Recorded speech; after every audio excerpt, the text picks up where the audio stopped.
300 ballistic missiles, 5 military brigades obliterated, and a ceasefire request from one of the world's most battle-hardened armies. This did not happen overnight. This was 15 years in the making, and almost nobody in the mainstream press is willing to tell you exactly how. What you are about to hear is not a breaking news summary. It is a forensic reconstruction of the most significant single military engagement in Israel's modern history, told from the ground up using the operational evidence that official briefings are already working to soften and reframe. If you follow this kind of unfiltered strategic analysis daily and you are not yet subscribed, now is the time. Hit subscribe, because this story does not end today, and every development that follows will be covered here before it reaches the narrative managers. Here is what the official statements confirm and what they deliberately leave out. Iran launched approximately 300 Kaibar-Shakon ballistic missiles against Israel's Northern Command, the operational headquarters coordinating every brigade, every air defense battery, every logistics chain, and every command function across Israel's most strategically critical border corridor. The result was not disruption, it was not degradation. 5 brigades ceased to function as coherent combat formations in a single operational window. Northern Command itself, the brain of Israel's entire northern military architecture, was struck with a precision and a sustained effect that has no precedent in the recorded history of Israeli military operations.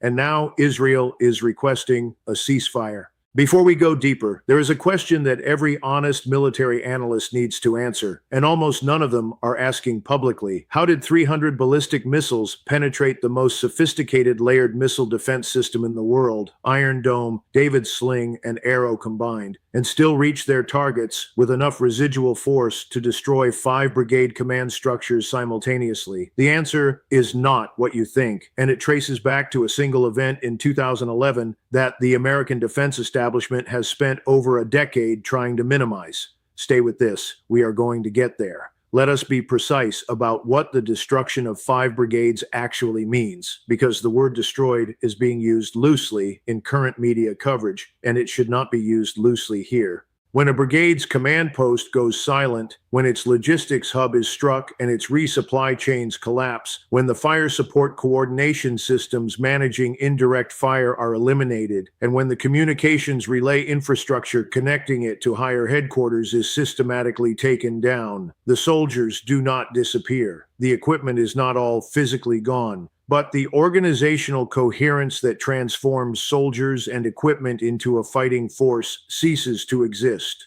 A brigade that cannot receive orders, cannot be resupplied, and cannot communicate its situation upward is not a brigade in any militarily meaningful sense. It is a collection of armed individuals operating in a tactical vacuum. That is what happened to 5 formations simultaneously, not in sequence, simultaneously, inside a single compressed operational window. If the scale of that is registering for you in a way that the evening news summary did not quite communicate, good. Share this with someone who needs to understand what actually happened. And if you want this level of daily analysis as this conflict develops, subscribing takes 3 seconds, and it matters. Now here's the deeper question, the one that the IDF press briefing tomorrow will not answer. Why were 5 brigade command posts close enough together, close enough in terms of their shared infrastructure, their communications relay dependencies, their logistics hub overlap, that 300 missiles could reach all of them inside a single operational window? That is not a question about Iranian capability. That is a question about Israeli force positioning doctrine. And the answer points to an assumption that was baked into IDF Northern defense architecture years ago, an assumption that the air defense network overhead would be sufficient to protect ground force command infrastructure from ballistic missile attack at scale. That assumption was tested last night. It failed.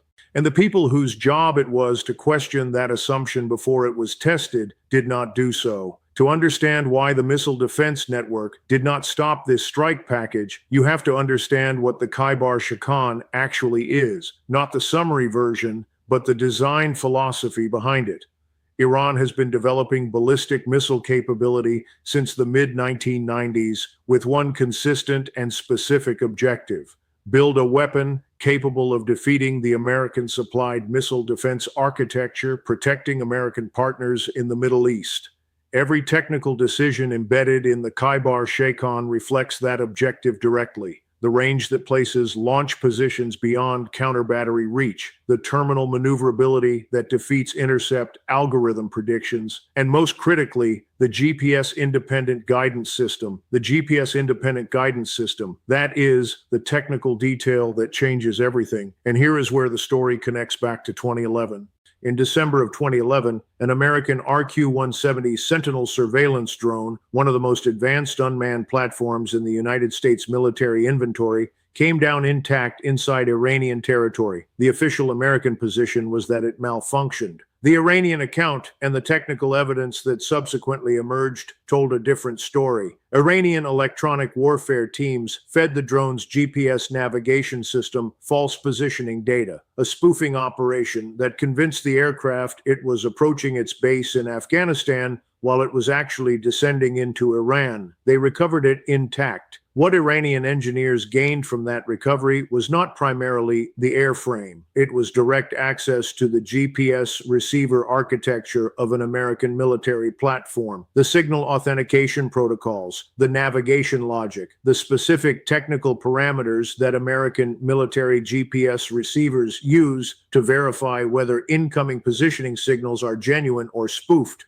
They spent years extracting every available insight from that system, and what they built next, the GPS independent guidance architecture at the core of the Kaibar-Shakon, was built specifically because they now understood from direct examination that GPS dependency was a foundational vulnerability of American-derived military platforms.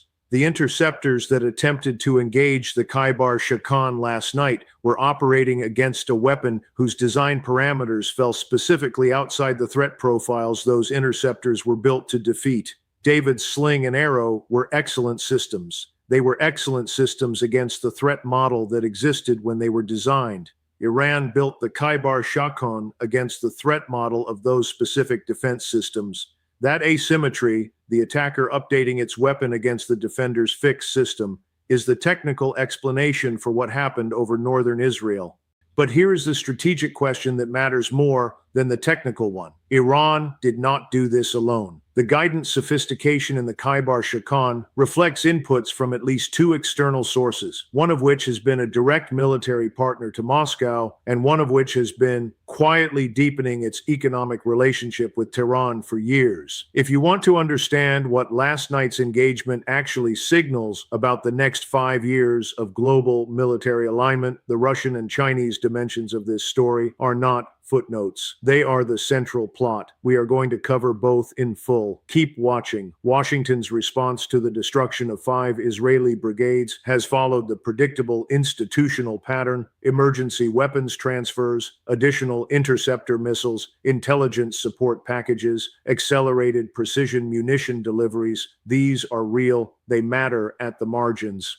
And they will not change the fundamental strategic situation that produced last night's engagement. The options that would actually change the strategic situation are options Washington is not prepared to authorize. Direct military strikes against Iranian ballistic missile production and storage infrastructure would eliminate the Kaibar-Shakon threat at its source. They would also trigger the full activation of Iran's retaliatory architecture: Strait of Hormuz disruption, regional base attacks, Hezbollah activation thresholds, in ways whose downstream consequences exceed what the current American political environment is prepared to absorb. This is the most important strategic fact in the Middle East right now. Iran has constructed its deterrence architecture specifically to ensure that the cost of direct American military action against Iran consistently exceeds the political will of American administrations to pay it. And it has worked. It is working right now in real time as Washington assembles a response package that imposes real costs at the margins and avoids the options that would be decisive. If that analysis is clarifying something about the current situation that the mainstream coverage has not, share this. Send it to one person who is trying to make sense of what is happening, and subscribe for daily coverage as this ceasefire process develops, because the decisions being made in the next 72 hours will shape the regional military balance for the next decade. Here is the question that the ceasefire process will not resolve. What does a diplomatic framework look like that actually addresses the dynamics driving this conflict, not just pauses them? Every ceasefire since 2006 in this theater has produced a pause and a rearmament cycle. The pattern is documented.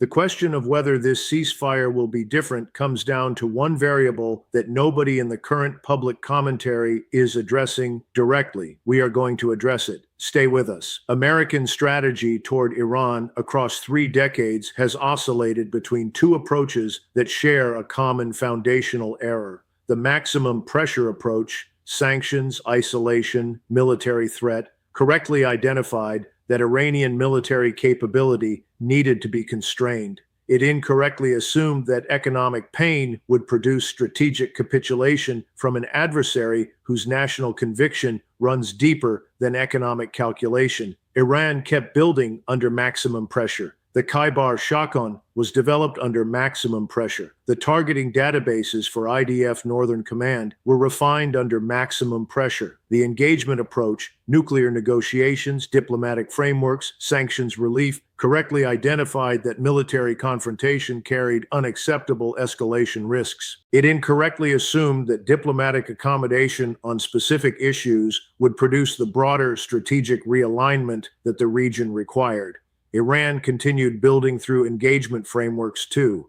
Neither approach resolved the fundamental problem because neither approach was designed around what Iran actually is: a state whose strategic investment in military capability is rooted in a national conviction about sovereignty and resistance to external domination that decades of external pressure have consistently strengthened rather than eroded. The Revolutionary Guard officers who planned and executed last night's strike package are not adventurers. They are strategic professionals formed by an institution that has been at war in every dimension of that word for the entirety of their professional careers. They watched colleagues killed by foreign intelligence services. They maintained strategic programs through cyber attacks that destroyed centrifuges and disrupted industrial facilities. They continued their work through economic pressure that impoverished the broader society they were operating within. The output of that sustained test is the operational capability that destroyed 5 Israeli brigades last night. Understanding that reality, clearly without the frameworks that have historically distorted it, is the precondition for building a strategy that produces a different outcome. Whether the institutions responsible for American strategy in this region possess the intellectual honesty and the political courage to do that is the question that will determine whether last night was an inflection point or a preview. Russia and China are not passive observers of this engagement.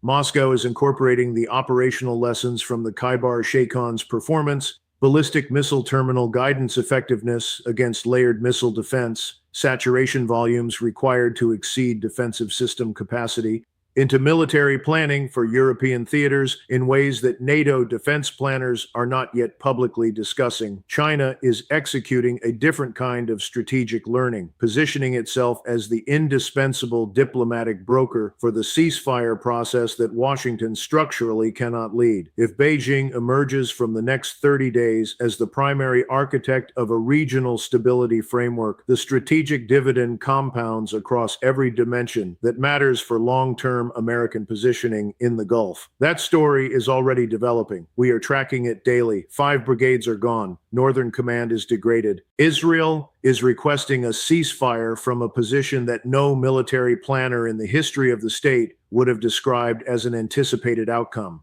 And Washington is managing the consequences of a strategic trajectory that its own analysts warned was heading toward this endpoint, in assessments that the institutional machinery chose to manage rather than act upon. 300 missiles changed the military map of the northern Middle East in a single operational window. The strategic map was changed by decisions made across 15 years. Decisions about what to build, what to prioritize, what to take seriously, and what to dismiss as beyond the capability of a sanctioned adversary that the institutional frameworks insisted could not do what it has now done. The gap between the military reality and the institutional narrative about that reality is where strategic failures are born.